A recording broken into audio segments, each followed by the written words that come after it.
आप सभी का हमारे YouTube चैनल के फिजिक्स क्लासेस में स्वागत है और मैं हूं अनिल कुमार यादव और आज हम स्टडी करने वाले हैं फ्रेम ऑफ रेफरेंस पर। ठीक है, जैसे कि हमको पता है कि जितने भी साइंटिफिक डेफिनेशंस आए हैं कि कोई भी वस्तु जो अपने वातावरण तथा आसपास की अन्य सभी वस्तुओं के सापेक्ष स्थिर रहती है तथा समय के साथ अपनी स्थिति को नहीं बदलती, उसको हम कहते हैं कि वह वस्तु विरामावस्था में है।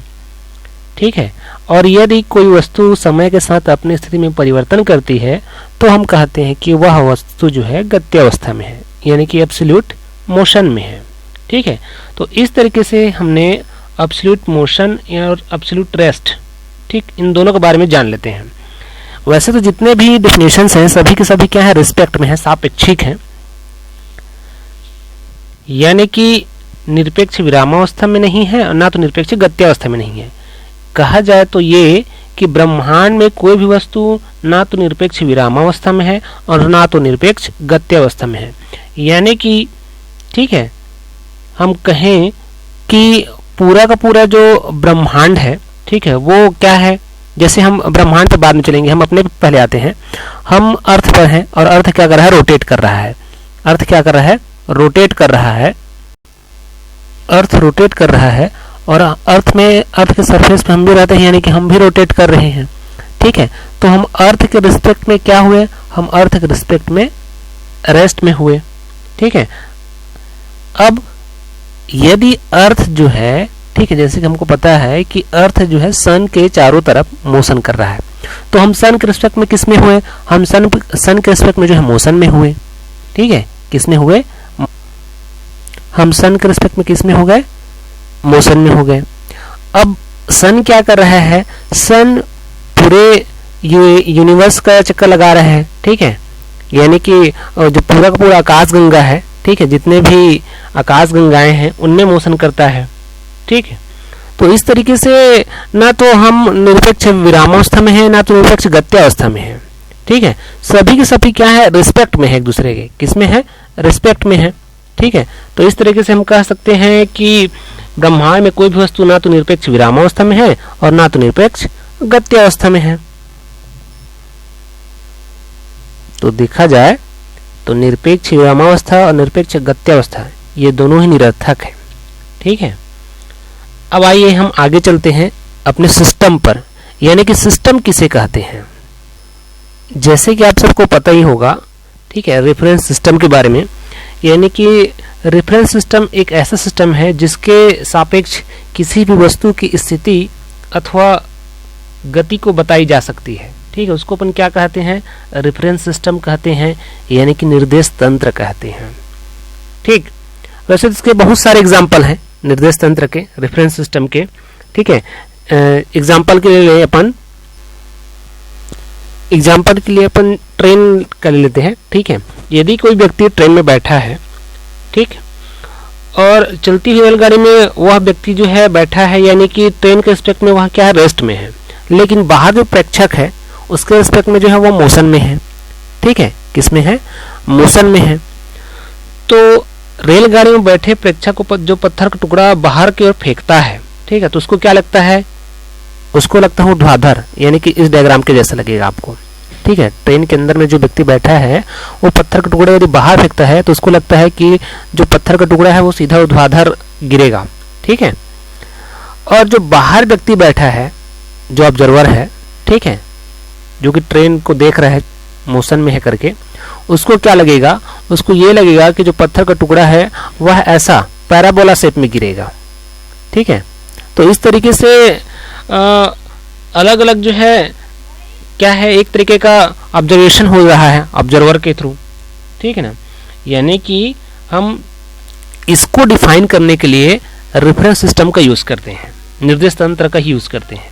ठीक है, जिसमें जो है इसका जो मोशन है, ठीक है, वो आसानी से पता चल सके रेफरेंस सिस्टम के थ्रू कि कौन सा। रेफरेंस सिस्टम को जानने के लिए पहले अपने को कार्टेशियन कोऑर्डिनेट डिफाइन करना पड़ेगा। ठीक है, तो यहाँ पे कार्टेशियन कोऑर्डिनेट सिस्टम ले लेते हैं पहले अपन। ठीक है, जिसको सबसे सरल निर्देश तंत्र कहा जाता है। ठीक, जैसे मान लेते हैं हमारे पास जो है कोई एक पार्टिकल मोशन में है, ठीक है, और किसी टाइम पर उसका जो पोजीशन है p, ठीक है, जिसके लिए उसका अपन कोऑर्डिनेट ले लेते हैं, ठीक है। कोऑर्डिनेट क्या लेते हैं, एक्स वाई जेड ले लेते हैं, ठीक। और उसका जो ओरिजिन पॉइंट है वहां से उसका जो पोजीशन वेक्टर है, ठीक है, ओरिजिन पॉइंट यानी कि 0 0 पे यहाँ पे उसका पोजीशन वेक्टर है, उसको ले लेते हैं अपन आर वेक्टर। ये ले लिए आर वेक्टर, क्या ले लिए, आर वेक्टर ले लिए, ठीक है। तो आर वेक्टर इक्वल टू क्या करेंगे अपन, आर वेक्टर इक्वल टू लेंगे एक्स आई कैप प्लस वाई जे कैप प्लस जेड के कैप, ठीक है। इसके थ्रू उसको अपन शो करेंगे। अब हमको पता है कि जो पार्टिकल मोशन में है, जो कण गति में है, उसका वेलोसिटी अपन क्या ले लेते हैं, उसका वेलोसिटी अपन भी ले लेते हैं, ठीक है, भी ले लेते हैं। तो पार्टिकल का वेलोसिटी भी हो गया तो उसका एक्सेलरेशन क्या हो जाएगा, उसका एक्सेलरेशन ए हो जाएगा। तो इसका जो इक्वेशन बनेगा, ठीक है, वो क्या बनेगा, v vector equal to D R vector upon D T equal to i d x by D t plus j cap d y by D t plus k cap d z by D t, ये बनेगा अपना, ठीक है। और acceleration क्या बन जाएगा, acceleration बनेगा a vector equal to d v vector by D T equal to d square are vector upon D T square equal to i cap d square x upon D T square plus j cap d square y by D T square plus k cap d square z by D T square. इस तरीके से इसका velocity और acceleration हमने देखा, ठीक है। ये कि जो कि हमारा क्या है, कार्टेशियन कोऑर्डिनेट सिस्टम है, ठीक है, सरल निर्देश तंत्र है, ठीक, इसमें हमने देखा। अब अपन अपने क्या आते हैं, जो फ्रेम रेफरेंस है उस पर आते हैं। तो फ्रेम रेफरेंस में सबसे पहले हम जानेंगे जड़त्वीय निर्देश फ्रेम पर, ठीक है। किस पे आ जाते हैं, जड़त्वीय निर्देश फ्रेम पर। तो जैसे कि आपको पता है कि जड़त्वीय निर्देश फ्रेम वह फ्रेम होता है जिसमें न्यूटन के जो लॉ हैं वो अप्लाई होते हैं, ठीक है। यानी कि न्यूटन के जितने भी लॉ हैं वो सभी क्या होते हैं, इसमें अप्लाई होते हैं। उसको अपन क्या कहते हैं, उसको अपन कहते हैं जड़त्वीय निर्देश फ्रेम, यानी कि इनर्शियल फ्रेम ऑफ रेफरेंस कहते हैं, ठीक। वैसे कि न्यूटन के फर्स्ट लॉ के हिसाब से देखा जाए तो न्यूटन के फर्स्ट लॉ क्या कहता है कि यदि कोई बॉडी जो है, ठीक है, जिस पर अपन एक्सटर्नल फोर्स लगाते हैं, ठीक, तो जो बॉडी की गति है, ठीक है, वो क्या होती है, त्वरित हो जाती है। और यदि बल ना लगाएं तो त्वरित नहीं होती है। यानी कि यदि जो बॉडी है, ठीक है, वह बल ना लगाने पर विरामावस्था में है तो वहीं रुका रहेगा। अब यदि इस पर फोर्स लगा दे, ठीक है, तो वह एक समान वेग से उसी दिशा में क्या करेगा, आगे चलना स्टार्ट करेगा, ठीक है, क्या करेगा, आगे चलना स्टार्ट करेगा, ठीक है। तो इसको हम मैथमेटिकल डेफिनेशन में देखें तो क्या कहेंगे कि यदि जड़त्वीय फ्रेम में किसी बॉडी पर जो लगने वाला बल है वो 0 है तो उसका एक्सेलरेशन भी क्या होगा, 0 होगा, है ना। यानी कि F वेक्टर इक्वल टू 0। तो फॉर्मूला क्या बनता है, अपना फॉर्मूला आप जान ही रहे हैं, F vector equal to ma vector, ठीक है। यहाँ से a क्या हो जाएगा, 0 हो जाएगा, ठीक।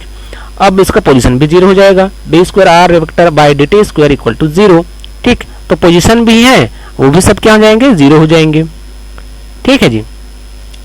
अब हमको पता है कि जो जड़त्वीय निर्देश फ्रेम में जितने भी प्रेक्षक हैं, ठीक है, वो सभी जो है क्या करते हैं, जड़त्वीय निर्देश फ्रेम में जो है समान विवरण शो करते हैं, ठीक है। एक तरीके का एनालिसिस जो होता है उनका एक जैसा होता है, ठीक।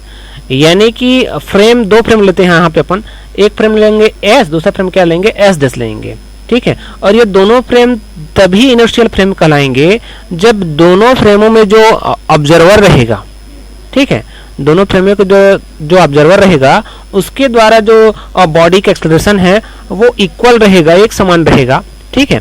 तब जो है वह फ्रेम क्या कहलाएगा, इनर्शियल फ्रेम ऑफ रेफरेंस कहलाएगा, ठीक। तो यहाँ पे मान लेते हैं अपन दो फ्रेम, यहाँ पे अब हमारे पास क्या है, दो फ्रेम है, एक फ्रेम एस है, दूसरा फ्रेम क्या है, एस डैश है, ठीक। एक फ्रेम क्या है, एस है, दूसरा फ्रेम क्या है, एस डैश है। और दोनों एक दूसरे के रिस्पेक्ट में क्या है, रेस्ट में है, स्थिर में है, ठीक है। दोनों एक दूसरे के रिस्पेक्ट में क्या है, रेस्ट में है, यानी कि एक समान वेग से गतिमान है, या तो फिर, ठीक है, गतिमान रहेंगे तब रेस्ट में रहेंगे, या फिर ओरिजिन पॉइंट पर रहेंगे तब रेस्ट, तो ओरिजिन पॉइंट पर तो 0 रहेगा, तो रेस्ट में कब रहेगा, जब दोनों एक दूसरे सापेक्ष जो है एक समान वेग से गति करता रहेगा। अब ये मान लेते हैं कि जो बॉडी है वो फ्रेम एस के प्रेक्षक के लिए विरामावस्था में है, लेकिन एस डैश फ्रेम के लिए, प्रेक्षक के लिए जो बॉडी है, ठीक है, वो स्थिरावस्था में एक जैसा लगेगा, ठीक है। यानी कि दोनों फ्रेम के प्रेक्षकों के लिए जो बॉडी पर लगने वाला फोर्स होगा वो क्या होगा, 0 होगा, ठीक है। इस तरीके से देखा जाए तो एक बॉडी एस फ्रेम के प्रेक्षक के सापेक्ष, ठीक है, किसी त्वरण ए से गतिमान है, तो एस डैश फ्रेम के प्रेक्षक के लिए जो बॉडी है, ठीक है, उसके लिए त्वरण भी एक ही जैसा होगा, यानी कि एक समान होगा। इस तरीके से कहा जाए तो हम मान सकते हैं कि वे सभी निर्देश फ्रेम जो एक दूसरे के सापेक्ष स्थिर हैं या फिर एक समान वेग से गतिमान है, ठीक है, उसको अपन क्या कहेंगे, अपन जड़त्वीय फ्रेम कहेंगे। ठीक है, इनर्शियल फ्रेम ऑफ रेफरेंस कहेंगे। ठीक है, इनमें से एक फ्रेम क्या है, जड़त्वीय है। ठीक है, अब इसके लिए अपन फॉर्मूला देख लेते हैं। ठीक, फॉर्मूला जैसे कि हमको पता है, जो डायग्राम में दिख रहा है आपको, ठीक है, यहां से अपन फॉर्मूला डिराइव कर लेते हैं।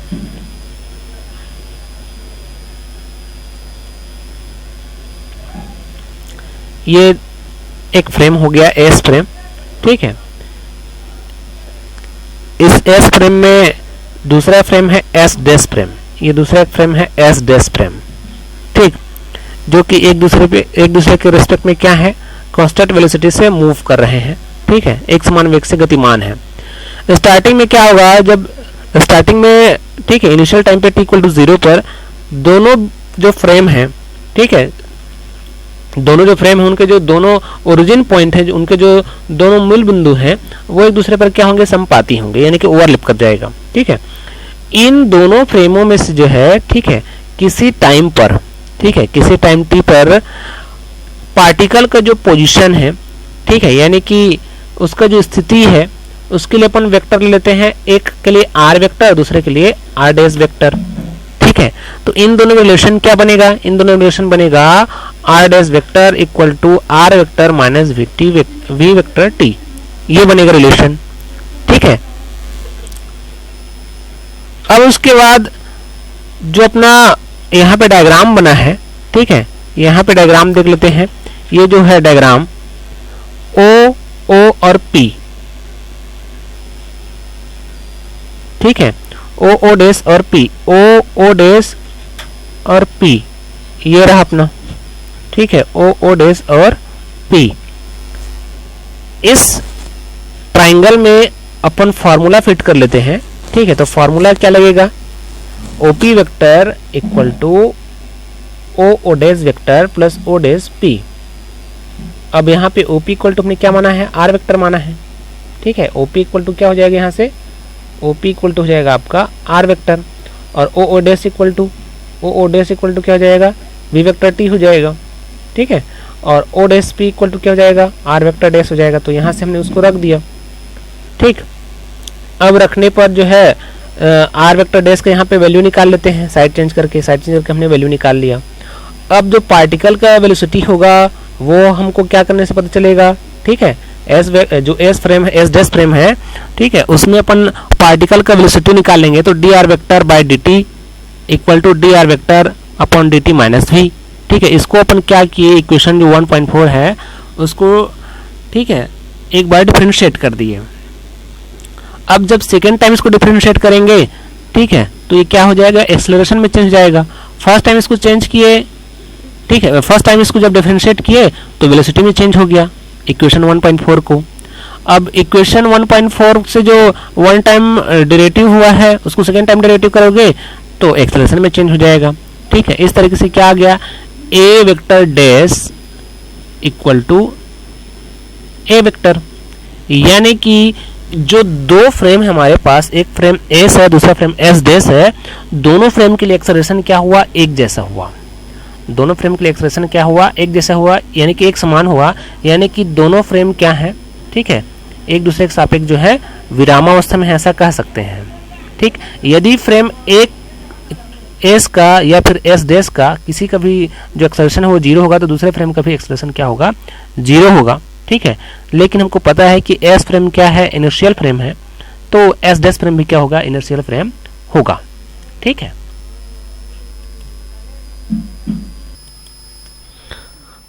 अब न्यूटन के हाइपोथेसिस के हिसाब से न्यूटन ने ये माना कि जो स्पेस है, ठीक है, जिसको एब्सोल्यूट स्पेस का हाइपोथेसिस लिया उन्होंने, और उन्होंने ये माना कि एक ऐसा रेफरेंस सिस्टम, ठीक है, जिसके रिस्पेक्ट में जो है सभी बॉडी का, ठीक है, अपन क्या कर सकते हैं, मोशन मेजर कर सकते हैं। जैसे कि हमको पता है कि जो स्टार्स हैं वो फिक्स्ड हैं, ठीक है, स्थिर तारे जो है फिक्स्ड हैं, ठीक है, जिनको निरपेक्ष आकाश के सापेक्ष जो है लगभग क्या मानते हैं अपन, यानी कि एब्सोल्यूट स्पेस में उसको अपन क्या मान लेंगे, रेस्ट में मान लेंगे। ठीक है, रेस्ट में मान लेंगे, यानी कि वो जितने भी रेफरेंस सिस्टम है, इनिशियल रेफरेंस सिस्टम है, ठीक है, जो कि एब्सोल्यूट स्पेस के रेस्पेक्ट में देखा जाए तो क्या है, वो सभी के सभी रेस्ट में है, यानी कि स्थिर है। यानी कि ये कहें कि निरपेक्ष आकाश के सापेक्ष जो है नियत वेग से चल रहे हैं, तो वो सभी के सभी किस में आएंगे, जड़त्वीय फ्रेम में आएंगे। ठीक, क्योंकि जड़त्व का जो नियम है, ठीक है, वह लागू होता है इन पर। यानी कि किसी भी फ्री बॉडी, ठीक है, किसी फ्री बॉडी जिसके लिए अपन जो रेफरेंस सिस्टम लिए हैं, ठीक है, उनमें जो मोशन होगा वो लिनियर मोशन होगा, रैखिक गति से मोशन करेगा। ठीक है, तो इस तरीके से हम कह सकते हैं कि सभी जड़त्व निर्देश फ्रेम के लिए जो जड़त्व के नियम है, ठीक है, वो पूरे तरीके से उस पर अप्लाई होता है, लागू होता है, क्योंकि वो सभी क्या है, इक्विवेलेंट है। ठीक, तो जो स्टार्स है अपना, ठीक है, जो फिक्स स्टार है स्पेस में, एब्सोल्यूट स्पेस में, उसको जो है अपन स्थिर मान करके सभी फ्रेमों के लिए, ठीक है, उसको मूविंग कराएं उसके साथ, तो क्या मानेंगे अपन कि वे सभी के सभी जो है एक नियत वेग से चल रहे हैं एब्सोल्यूट स्पेस में। ठीक है, उसको अपन लेकर के चल रहे हैं किसके रिस्पेक्ट में, उसको लेकर चल रहे हैं फिक्स्ड स्टार के रिस्पेक्ट में, यानी कि जो तारे हैं उसको अपन स्थिर मान रहे हैं। ठीक है, और उसी के रिस्पेक्ट में अपना जो है जितना भी फ्रेम है वो क्या कर रहा है, मोशन कर रहा है। ठीक है, तो एब्सोल्यूट स्पेस के रिस्पेक्ट में जो है क्या कर रहा है, वो कांस्टेंट वेलोसिटी से मूव कर रहा है, ये मान लेते हैं बॉडी के लिए। तो क्या हुआ, वो इनर्शियल फ्रेम ऑफ रेफरेंस हुआ। ठीक है ना, तो इस तरीके से अपना जो इनर्शियल फ्रेम ऑफ रेफरेंस है, जितने भी जड़त्व निर्देश फ्रेम है उन सभी पर जो है जड़त्व का नियम अप्लाई होता है। ठीक, क्योंकि वो सभी के सभी क्या है, इक्विवेलेंट में होते हैं। अब दूसरा जो अपना फ्रेम होगा, ठीक है, जैसे कि यहाँ पे मेंशन रखने वाला बात दिया है, ध्यान रखिए क्या बोल रहा है कि पृथ्वी के सापेक्ष स्थिर फ्रेम जड़त्वीय फ्रेम नहीं होगा। क्यों नहीं होगा, क्योंकि अर्थ पृथ्वी के चारों तरफ क्या कर रहा है, ऑर्बिटल मोशन कर रहा है। ठीक है, स्पिन मोशन भी करता है ऑर्बिटल मोशन के साथ साथ।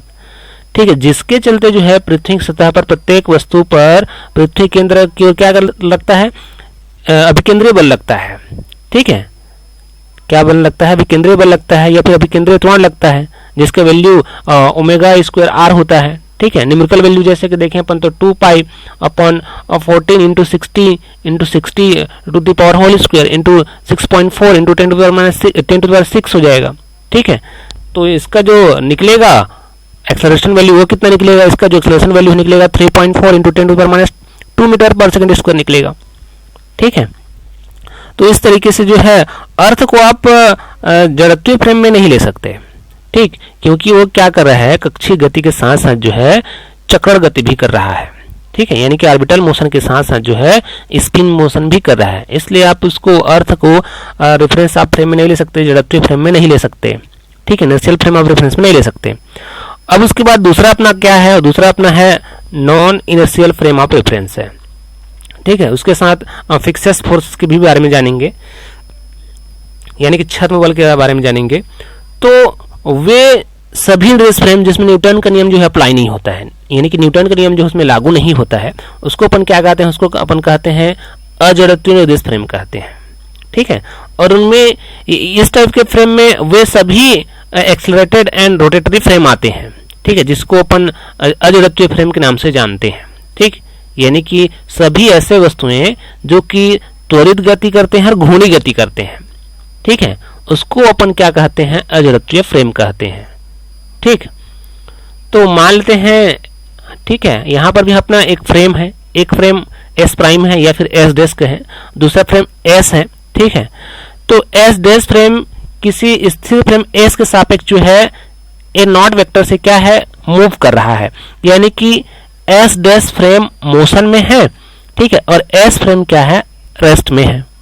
ठीक, अब वह पार्टिकल जो एस फ्रेम के रिस्पेक्ट में क्या है, रेस्ट में है, यानी कि एस फ्रेम में जो है स्थिर में है। ठीक, या फिर एक समान वेग से मूव कर रहा है। ठीक है, गति कर रहा है।